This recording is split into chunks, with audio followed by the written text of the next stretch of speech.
Saya agak cemas juga ya dengan masa depan hukum itu, khawatir terjadi kebiasaan bahwa jika sekelompok elit yang segak ya.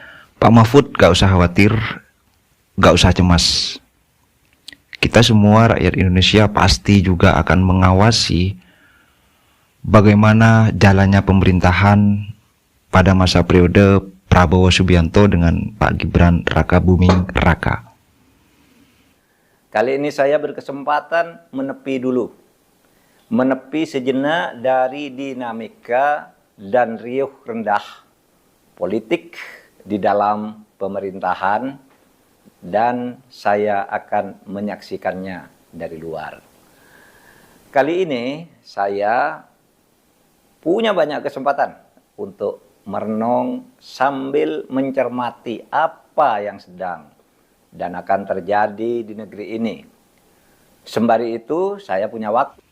Bismillahirrahmanirrahim. Assalamualaikum warahmatullahi wabarakatuh. Sebelum kita mulai, mari kita berselawat dulu. Allahumma sholli ala Muhammad wa ala ali sayyidina Muhammad. Terima kasih masih stay di channel ini. Saya sepakat ketika Pak Mahfud MD mengatakan akan ada di luar pemerintahan dan akan mengawasi pemerintahan Prabowo Gibran. Saya sepakat sekali. Dengan syarat narasi nanti yang akan dibawakan oleh Pak Mahfud dan kritikannya tidak bernarasi nyinyir atau bernarasi-narasi menghujat. Karena kalau narasinya menghujat, narasinya nyinyir, itu akan menurunkan elektabilitas seorang Mahfud MD yang hari ini masih kokoh sebagai penegak hukum di Republik ini. 24 tahun Mahfud MD mengabdi untuk negara dan melakukan yang terbaik untuk Republik Indonesia. 24 tahun. Itu bukan waktu yang sebentar dan itu adalah waktu yang sangat lama. Pak Mahfud keluar dari pemerintahan dan tidak menjadi abdi negara lagi ketika beliau dijadikan sebagai wakil presiden yang ditunjuk oleh Megawati langsung dijadikan wakil presiden dari pasangan Ganjar Mahfud. Dari itu Pak Mahfud keluar dari pemerintahan dan menyatakan sikap bahwa Pak Mahfud mempunyai kerenggangan dengan jalur pemerintah hari ini. Pak Mahfud di dalam channel YouTube-nya mengatakan bahwa akan mengawasi pemerintah dari luar. Saya sepakat dengan argumentasi yang dibawakan oleh Pak Mahfud ini. Sangat sepakat sekali. Karena pertama, Pak Mahfud memang penegak hukum, ahli hukum. Tentu dalam bidang hukum di Republik ini banyak sekali memang yang perlu kita perbaiki. Terus yang kedua, Pak Mahfud bilang bahwa akan memperbaiki sistem-sistem demokrasi. Oke, saya sepakat. Karena mungkin masih banyak sistem demokrasi Republik ini yang masih kurang baik. Jadi Pak Mahfud silahkan saja komentari apa yang tidak baik. Yang ketiga, akan memberantas korupsi. Saya sangat sepakat sekali. Karena korupsi di Indonesia masih marak terjadi dan itu terjadi di elit-elit partai dan elit-elit yang ada di parlemen dan pemerintahan. Masih banyak sekali, bahkan bukan hanya orang bawah, orang teratas pun masih melakukan korupsi. Saya sepakat Pak Mahfud mengatakan ingin memberantas korupsi. Catatan dari saya, Pak Mahfud boleh mengkritiki sebebas mungkin, sependapat mungkin, dan seluas pengetahuan Pak Mahfud.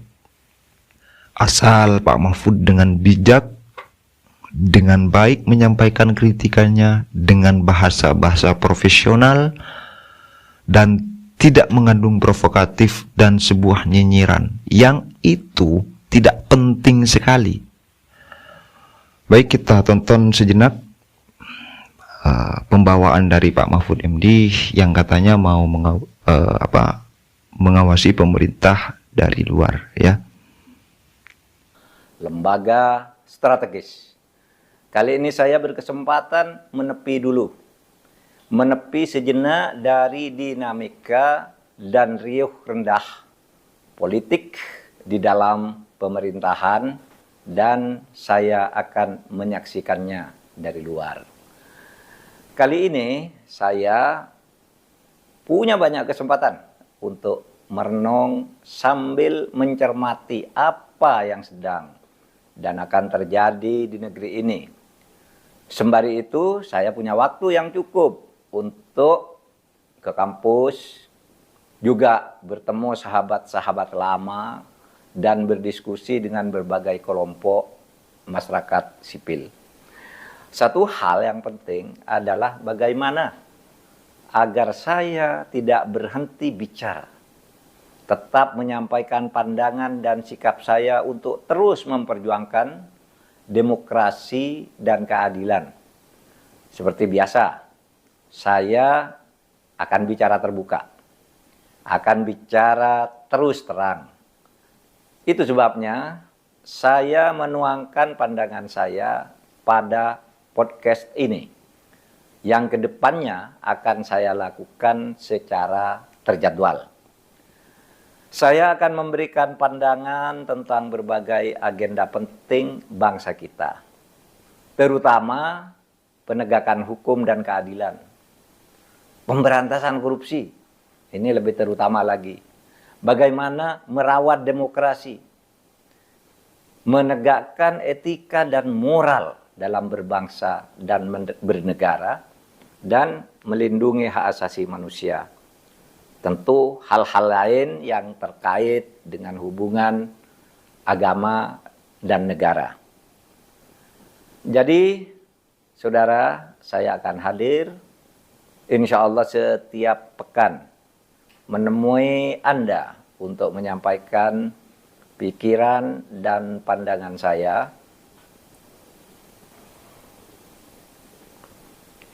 secara terus terang. Saya akan diwawancara oleh seorang yang sekarang berada di depan saya ini. Seorang jurnalis yang sudah malang melintang melakukan wawancara untuk kegiatan jurnalistik. Saya percaya bahwa saudara saya yang di depan ini bisa menyampaikan pertanyaan yang mewakili kepentingan publik, sekaligus memberikan ruang untuk saya menyampaikan pandangan, termasuk masukan bagi bangsa ini. Silakan mau nanya apa sekarang? Prof. Mahfud, 24 tahun sudah Prof. Mahfud memegang amanah pada berbagai lembaga atau institusi strategis di negeri ini, dan lalu puncaknya, Oktober tahun lalu, Bapak running untuk kontestasi Pilpres, dan baru saja selesai. Nah, selama kurang lebih 6 bulan terakhir, sebelum Anda running dan sampai sekarang, apa yang signifikan berubah yang Prof. Mahfud lihat dari kondisi bangsa ini, yang itu kira-kira dampaknya bagi masa depan hukum dan demokrasi kita signifikan? Boleh diperdebatkan, tapi saya melihat terjadi sedikit kemunduran di bidang demokrasi dan penegakan hukum yang sifatnya substantif. Demokrasi formalnya sih terpenuhi semua, hukum formalnya terpenuhi semua, tapi substansinya mungkin mutunya menjadi turun dari masa-masa sebelumnya. Disclaimer, bukan karena saya kalah gitu ya, karena sudah saya nyatakan sejak awal kalah ya kalah. Tidak ada alasan untuk melakukan perlawanan lagi secara hukum dan mau mencari kemenangan karena merasa misalnya punya alasan untuk membatalkan kemenangan orang. Tapi memang demokrasi kita tuh agak mundur. Sekarang ada demokrasi transaksional, itu cukup luar biasa. Kemudian mobilisasi masyarakat oleh institusi resmi negara juga tidak bisa disembunyikan, meskipun hukum formalnya mengatakan itu tidak ada, tetapi masyarakat dan kita semua merasakan itu. Saya melihat ada kemunduran demokrasi, pun hukum, Mas, hukum. Saya agak cemas juga ya dengan masa depan hukum itu, khawatir terjadi kebiasaan bahwa jika sekelompok elit yang sedang memegang sebagian terbesar kekuasaan itu ingin mencapai sesuatu, lalu dibuat hukum agar keinginan itu tercapai. Sehingga hukum dibuat karena keinginan sekelompok orang yang sedang memegang kekuasaan. Atau tidak dibuat hukumnya, hukum yang ada diubah. Dicari cara prosedur formal agar hukum bisa diubah dan dijelaskan secara formal bahwa itu tidak melanggar. Padahal secara substansi dan etika itu bermasalah. Atau kalau tidak bisa membuat hukum, tidak bisa mengubah hukum, cara yang lebih cepat, pesan putusan ke lembaga peradilan, Mahkamah Konstitusi misalnya, agar hukum ini dibuat begini. Nah, itu yang dirasakan oleh masyarakat. Kalau Anda mau cari buktinya, tentu buktinya kualitatif dan ada di desah-desah kehidupan masyarakat. Tidak bisa dicari di putusan MK, karena kita ini sedang bicara tentang situasi keterkinian kita. Dan itu yang saya cemaskan, jangan-jangan bangsa Indonesia ini berikutnya berpolitik dengan cara seperti itu. Siapa yang berkuasa, berkolusi dengan pengusaha hitam, saya tidak katakan semua pengusaha, berkolusi dengan penguasa hitam, lalu merekayasa hukum, memobilisasi masyarakat agar tujuan politik itu tercapai. Kalau memang mau mengkritiki nantinya, ya kritik kebijakannya Prabowo Subianto atau Pak Gibran Rakabuming Raka atau kebijakan Presiden Joko Widodo. Banyak hari ini kritikan-kritikan dengan hujat nggak ada bedanya begitu. Narasi-narasi nyinyir terus dilontarkan oleh kubu-kubu sebelah. Nah, tentu ini tidak diharapkan oleh masyarakat Indonesia, terutama saya pribadi. Saya ingin Pak Mahfud mengatakan kritikannya atau menyalurkan pendapatnya, kritikan itu sesuai dengan bidangnya Pak Mahfud dan tidak menyerang secara personal. Terima kasih, itu yang bisa saya sampaikan. Jangan lupa untuk di-subscribe, like, dan tulis komentar kalian. Wassalamualaikum warahmatullahi wabarakatuh.